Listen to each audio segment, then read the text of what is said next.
Bienvenue, cher ami, chère âme en quête de lumière et de renouveau. Bienvenue dans cet espace sacré, ce moment mis à part, non par hasard, mais par une orchestration divine.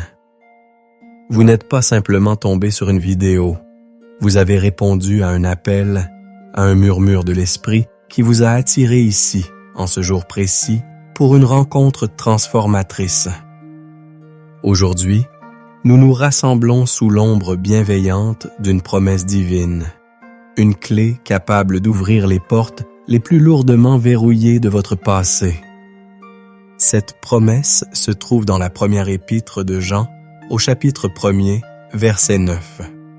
Si nous confessons nos péchés, il est fidèle et juste pour nous les pardonner et pour nous purifier de toute iniquité.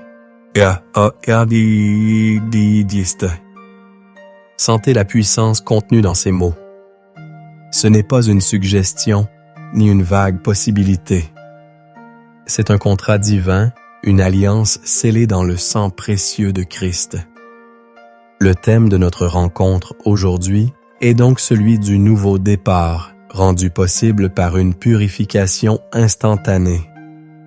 Ceci n'est pas une simple écoute passive.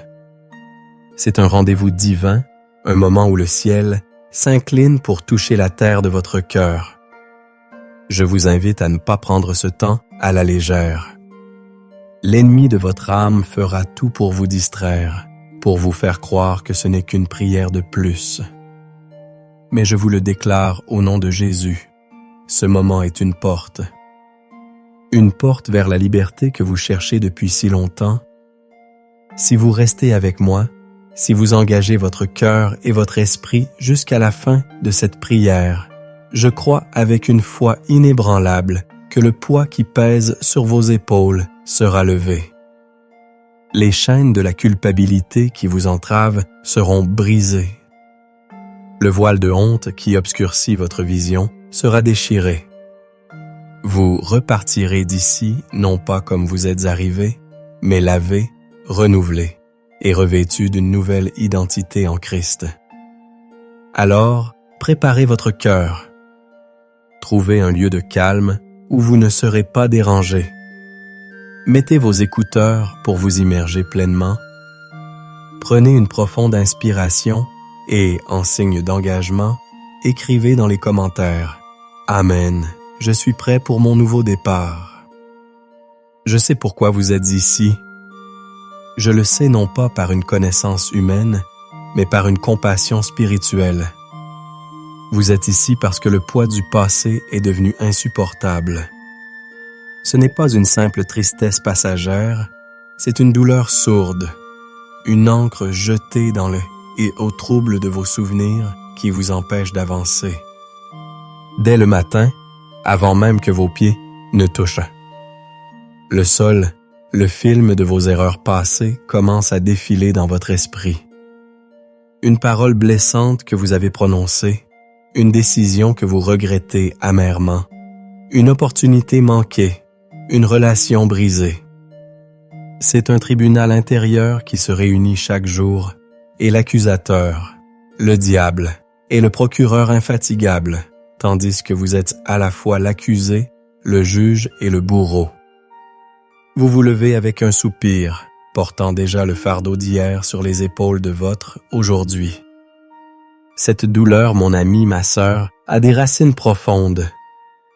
Elle vient peut-être de votre enfance, de paroles prononcées sur vous par des figures d'autorité qui vous ont défini comme incapable, bon à rien, ou une déception. Ces paroles sont devenues des prophéties autoréalisatrices, des scripts invisibles qui dictent vos réactions et sabotent vos tentatives de bonheur.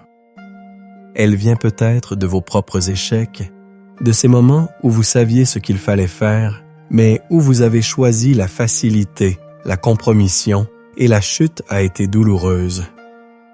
Depuis, une voix intérieure vous murmure que vous ne méritez pas de vous relever, que votre destinée est de rester à terre. La société moderne, avec sa vitrine parfaite sur les réseaux sociaux, exacerbe cette douleur. Chaque story, de succès, chaque photo de famille parfaite, chaque annonce de promotion devient un miroir déformant qui vous renvoie l'image de votre propre insuffisance. Vous souriez en public, vous mettez des likes sur les réussites des autres, mais à l'intérieur, le sentiment de décalage, de ne pas être à la hauteur, vous consume.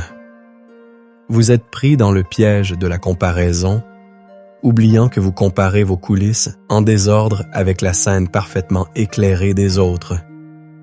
Cette souffrance se manifeste concrètement dans votre vie. C'est cette anxiété qui vous serre la gorge lorsque vous pensez à l'avenir. C'est cette procrastination qui vous paralyse, car la peur d'échouer à nouveau est plus forte que le désir de réussir. C'est cette irritabilité avec vos proches, car la frustration que vous ressentez envers vous-même déborde sur ceux que vous aimez le plus. C'est ce sentiment de solitude, même au milieu d'une foule, car vous êtes convaincu que si les gens connaissaient vraiment votre passé, vos luttes, vos pensées les plus sombres, ils vous rejetteraient. Comme le psalmiste, votre âme est abattue au-dedans de vous et gémit, psaume 42:6. Vous aspirez au repos, à cette paix que le monde ne peut donner. Vous avez peut-être essayé de faire taire cette douleur par le travail excessif, les divertissements, les achats ou d'autres formes de fuite, mais vous savez, au fond de vous, que ce ne sont que des pansements sur une plaie infectée. La douleur est toujours là, patiente, attendant que le bruit s'arrête pour crier à nouveau. Vous avez l'impression de porter un masque et vous avez peur qu'un jour, il ne tombe. Mais laissez-moi vous dire une vérité qui va commencer à faire fondre la glace autour de votre cœur. Dieu vous voit. Il ne voit pas seulement le masque que vous présentez au monde. Il voit les larmes que vous versez en secret. Il entend les cris silencieux de votre âme. Il connaît chaque détail de l'histoire que vous essayez si désespérément d'oublier. Et la bonne nouvelle, la nouvelle la plus glorieuse, c'est qu'il ne vous regarde pas avec condamnation. Il vous regarde avec une compassion infinie. Il vous tend les bras comme le père du fils prodigue, attendant non pas de vous juger, mais de vous célébrer. Il vous dit aujourd'hui, comme il l'a dit à tant d'autres avant vous, « Venez à moi, vous tous qui êtes fatigués et chargés, et je vous donnerai du repos. » Matthieu 11:28. Votre fatigue, votre fardeau, votre douleur ne sont pas une disqualification. Ce sont vos qualifications pour recevoir sa grâce. Dieu ne vous demande pas de vous nettoyer avant de venir à lui. Il vous dit, « Viens tel que tu es, et je te purifierai. » Votre passé n'est pas un obstacle pour lui. C'est une opportunité pour lui de démontrer la puissance de sa grâce rédemptrice. Il est temps de déposer les armes, d'arrêter de lutter seul et de laisser le grand médecin des âmes opérer.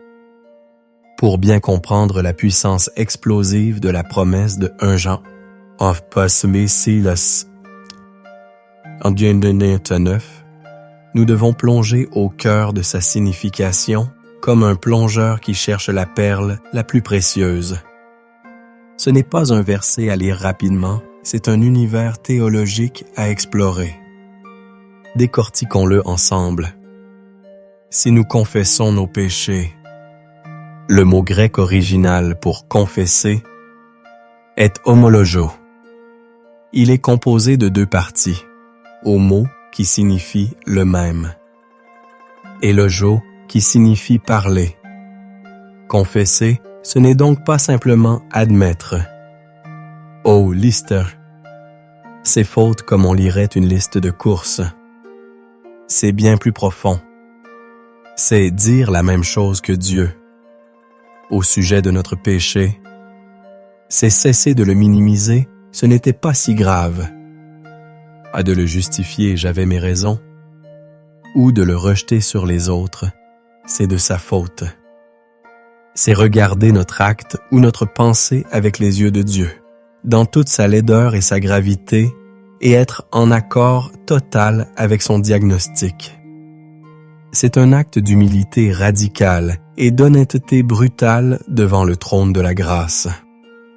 C'est le moment où l'on cesse de se cacher comme Adam et Ève dans le jardin et où l'on se présente à découvert sous la lumière de sa sainteté, non pas pour être condamné, mais pour être guéri.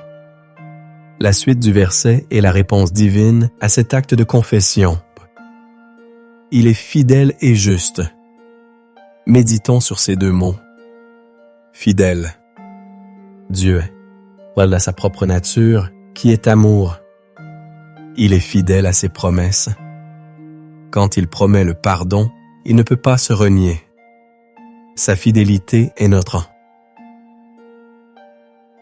relance. Elle ne dépend pas de l'intensité de nos émotions, de la perfection de notre repentance ou de notre capacité à ne plus jamais recommencer. Elle dépend uniquement de qui il est. Il est le rocher immuable. Mais le mot le plus stupéfiant ici est peut-être juste. Comment Dieu peut-il être juste en pardonnant un pécheur coupable? La justice ne devrait-elle pas exiger une punition? C'est ici que se révèle le cœur de l'Évangile. Dieu est juste en nous pardonnant parce que la justice a déjà été pleinement satisfaite sur la croix.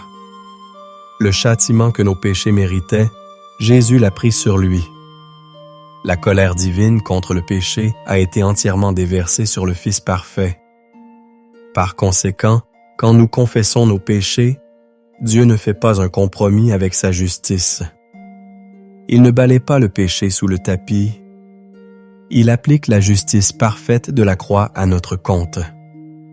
Refuser de nous pardonner après que le prix a été payé serait en fait injuste. C'est une vérité renversante. Votre pardon n'est pas un acte de pitié divine qui contre sa justice. C'est un acte de justice divine qui accomplit l'œuvre de la croix. Enfin, le verset décrit un double résultat.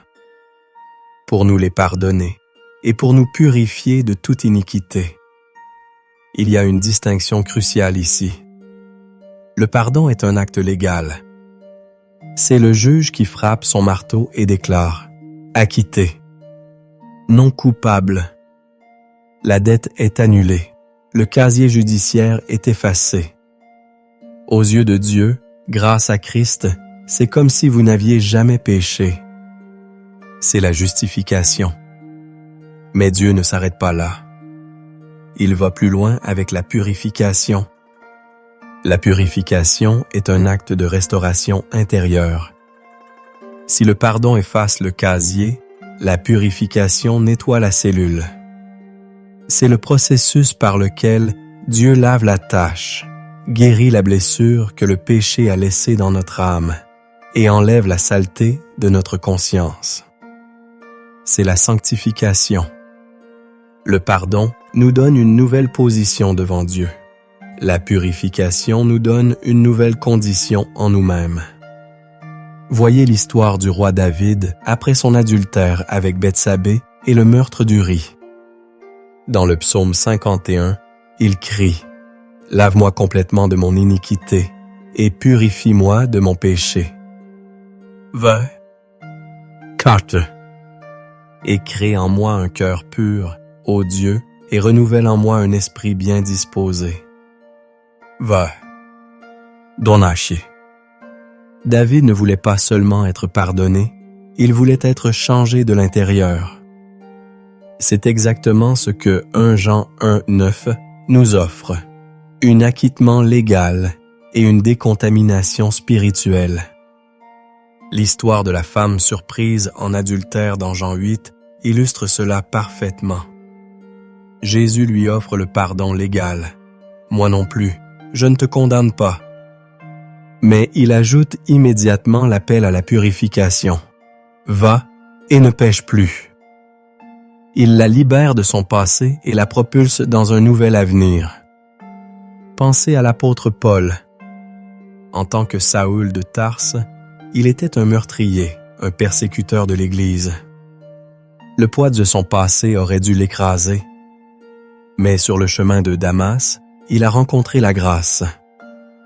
Il a confessé son identité pécheresse et Dieu ne l'a pas seulement pardonné, il l'a purifié et lui a donné un nouveau départ si radical qu'il est devenu le plus grand apôtre du christianisme. Voilà la puissance en action de ce verset. Il ne s'agit pas de se sentir un peu mieux, il s'agit de devenir une nouvelle création. Cette purification instantanée est votre droit en tant qu'enfant de Dieu, et il est temps de vous en saisir. Maintenant, avant que nous n'entrions dans ce temps de prière profonde, il est essentiel de préparer le terrain de notre cœur. On ne peut pas recevoir une pluie fraîche sur une terre dure et encombrée. Nous devons passer de l'état d'écoute intellectuelle à un état de réceptivité spirituelle. Je vous invite à faire 3 choses. Premièrement, adoptez une posture d'humilité. Inclinez la tête, ouvrez les paumes de vos mains vers le ciel en signe de reddition. Reconnaissez devant Dieu que vous ne pouvez pas vous nettoyer vous-même. Abandonnez toute tentative d'auto-justification. Deuxièmement, pratiquez le pardon. La parole de Dieu nous enseigne clairement que si nous ne pardonnons pas aux autres leurs offenses, notre Père ne nous pardonnera pas non plus. Matthieu 6,15. Y a-t-il une amertume, une rancune que vous entretenez dans votre cœur? Une personne qui vous a blessé et que vous refusez de libérer dans votre esprit? Au nom de Jésus, je vous exhorte à prendre la décision de pardonner maintenant. Ce n'est pas un sentiment, c'est une décision. Dites à Fakwavolot, « Père, je choisis de pardonner à nom de la personne pour ce qu'elle a fait. » En libérant cette personne, vous vous libérez vous-même pour recevoir pleinement le pardon de Dieu. Troisièmement, consacrez ce moment. Dites à Dieu, « Père, je te donne les prochaines minutes. Je fais taire les distractions dans mon esprit. Parle à mon cœur. Purifie mon âme. Je suis entièrement à toi. » Rappelez-vous cette promesse. La prière fervente du juste a une grande efficace. Jacques 5,7. Et celle-ci, si nous confessons nos péchés, il est fidèle et juste pour nous les pardonner et pour nous purifier de toute iniquité. Mon Jean Matthieu. Votre cœur est maintenant prêt. Entrons avec confiance, c'est dans la salle d'autres. Prions ensemble. Père céleste, Dieu tout-puissant, Créateur du ciel et de la terre. Nous venons devant toi ce matin, non pas en nous appuyant sur notre propre justice, mais en nous confiant uniquement en ta miséricorde infinie et en l'œuvre parfaite de ton Fils, Jésus-Christ. Nous nous prosternons devant ta majesté. Tu es le Dieu 3 fois saint, celui dont la lumière est si pure qu'aucune ombre ne peut subsister en ta présence. Tu es El Kadosh, le Dieu saint. Nous te louons parce que tu es fidèle. Ta fidélité est une forteresse inébranlable, un refuge pour nos âmes fatiguées. Les montagnes peuvent s'effondrer et les collines chanceler, mais ton amour pour nous ne chancellera jamais. Tu es fidèle à tes promesses, fidèle à ton alliance, fidèle à ta nature. Nous te bénissons, ô Dieu fidèle. Nous t'adorons parce que tu es juste. Ta justice n'est pas la justice froide et impersonnelle des hommes, mais une justice parfaite, tempérée par la miséricorde et accomplie par l'amour. Tu es le juge de toute la terre et tu agis toujours avec droiture. Nous honorons ta justice qui a condamné le péché à la croix, afin que nous puissions être déclarés justes devant toi. Nous exaltons le nom de Jésus, l'agneau de Dieu, qui a porté nos péchés, le sacrifice parfait qui nous a ouvert l'accès à ta présence. Nous te célébrons, Esprit Saint, notre consolateur, notre guide, celui qui nous convainc de péché de justice et de jugement, et qui applique l'œuvre de purification dans nos cœurs. Nous nous joignons au cœur des anges et des saints pour déclarer « Saint, Saint, Saint est le Seigneur Dieu Tout-Puissant, qui était, qui est et qui vient. » Ô Père de miséricorde, c'est avec un cœur humble et contrit que nous nous présentons devant toi. Nous confessons que nous avons péché contre toi, en pensée, en parole et en action. Nous avons laissé l'orgueil diriger nos décisions. Nous avons nourri l'amertume et le non-pardon dans nos cœurs. Nous avons prononcé des paroles qui ont blessé et détruit au lieu de bâtir et d'encourager. Nous confessons la convoitise de nos yeux, les pensées impures que nous avons entretenues. Nous confessons nos peurs, nos doutes, les moments où nous avons fait davantage confiance à nos propres forces qu'à ta providence. Père, je dépose spécifiquement à tes pieds le fardeau de nommer silencieusement ou à voix basse les péchés spécifiques qui vous pèsent. Je reconnais que c'est une offense à ta sainteté. Je ne le minimise plus, je ne le justifie plus. Je suis d'accord avec toi, c'est un péché. Et cela me sépare de toi. Je dépose le poids de la honte qui y est attachée, ce sentiment de saleté et d'indignité. Je te remets les regrets qui me hantent, les si seulement, qui tournent en boucle dans mon esprit. Je te confie la culpabilité qui me vole ma joie et ma paix. Je choisis de ne plus porter ce fardeau. Je te le remets entièrement, sachant que tu es capable de prendre mon plus grand échec et de le transformer en un témoignage de ta grâce. Lave-moi, Seigneur.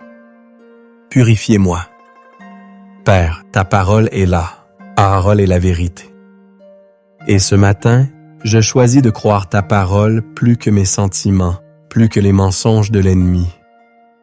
Sur la base de 1 Jean 1,9, parce que j'ai confessé mes péchés, je déclare par la foi que tu es fidèle et juste pour me pardonner. Je reçois ton pardon maintenant. Je reçois l'annulation de ma dette. Je me vois comme tu me vois, pardonné, justifié, accepté dans le bien-aimé. Je déclare que je suis purifié de toute iniquité. Pas une partie, pas la majorité, mais toute. Le sang de Jésus me purifie de tout péché. Chaque tache est lavée. Chaque souillure est enlevée. Je déclare que je ne suis plus défini par mon passé, mais par l'œuvre de Christ à la croix. Je suis une nouvelle création en Christ. Les choses anciennes sont passées.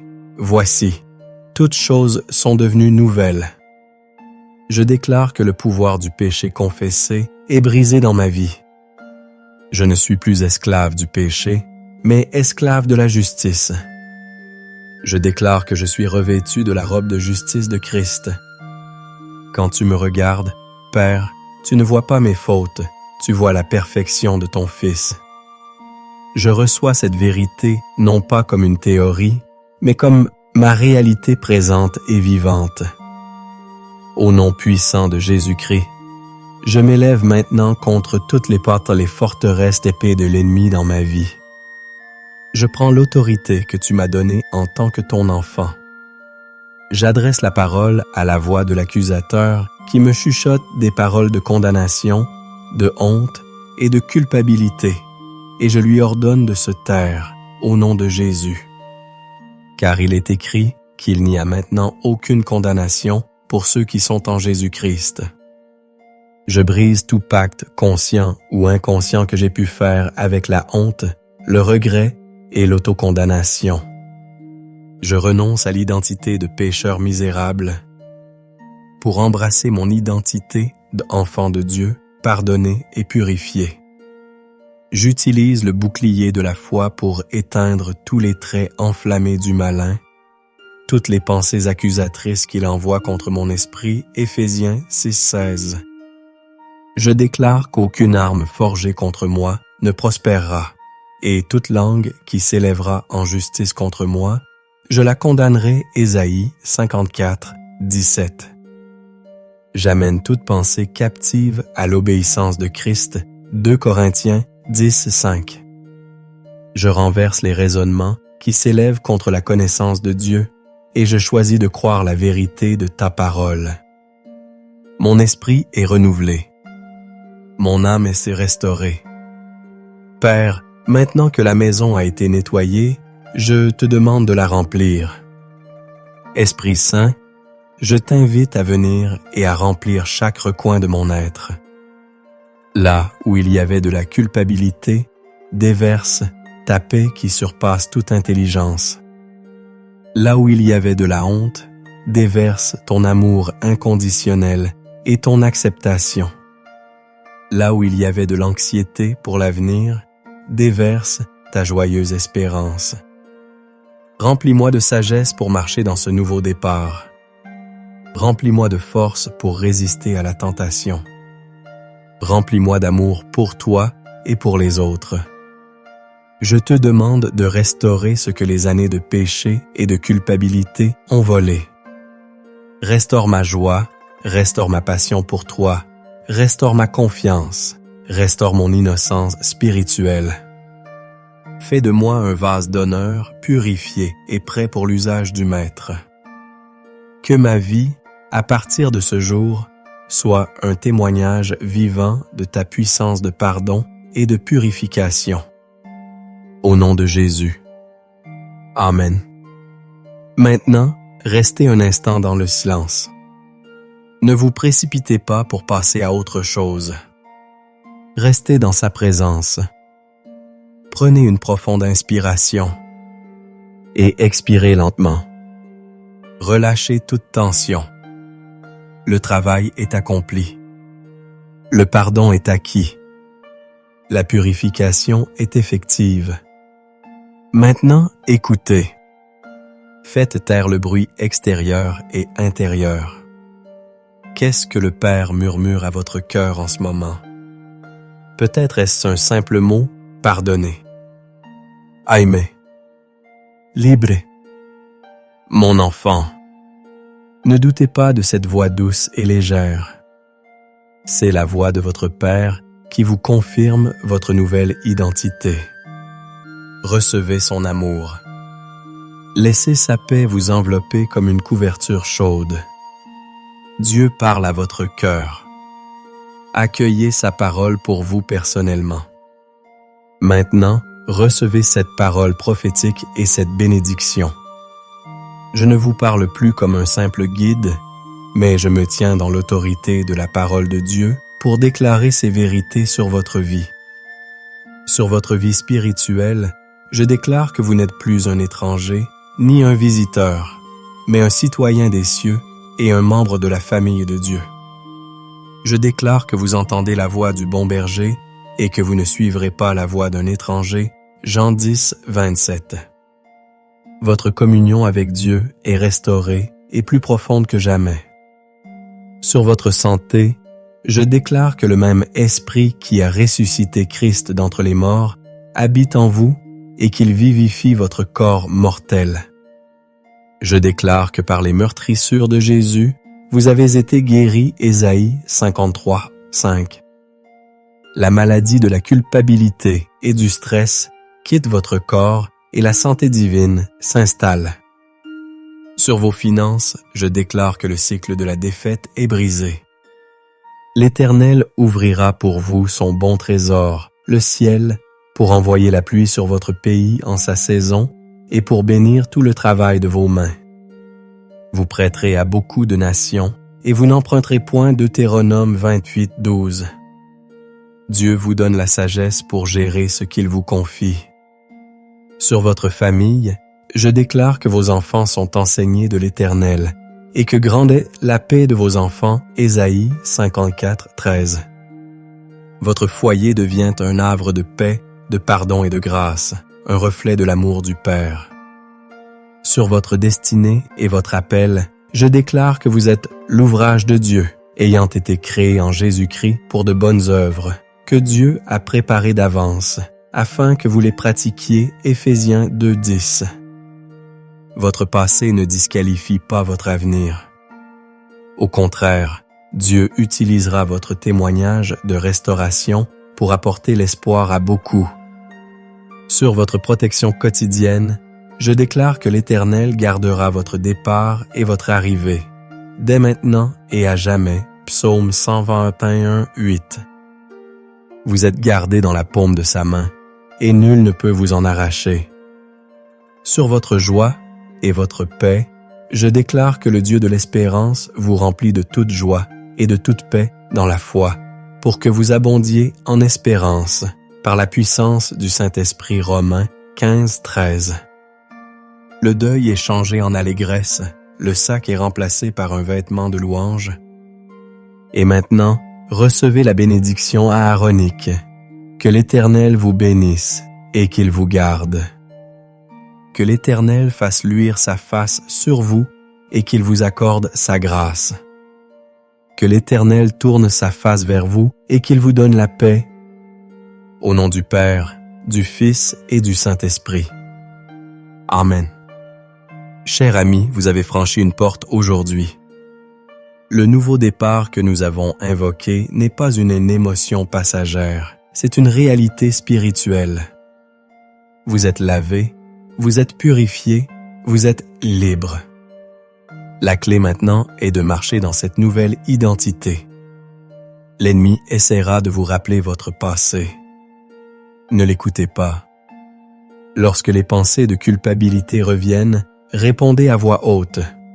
Je suis pardonné et purifié par le sang de Jésus.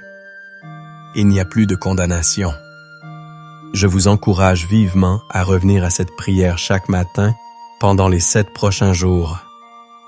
Faites-en votre déclaration quotidienne jusqu'à ce que cette vérité descende de votre tête à votre cœur et devienne le fondement inébranlable de votre vie.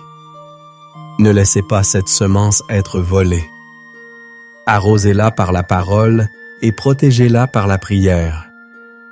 Si ce moment a été une bénédiction pour vous, aidez-nous à atteindre d'autres âmes qui ont besoin d'entendre ce message de grâce. Commentez ci-dessous avec ce que Dieu a fait pour vous aujourd'hui. Aimez cette vidéo, partagez-la avec quelqu'un qui porte un lourd fardeau et abonnez-vous à notre chaîne pour ne manquer aucun de nos futurs temps de prière et d'enseignement. Continuez à vous fortifier dans le Seigneur en explorant la playlist de prières matinales qui s'affiche à l'écran. Allez dans la paix, marchez dans votre liberté et que la lumière de votre nouveau départ brille de 1000 feux pour la gloire de Dieu.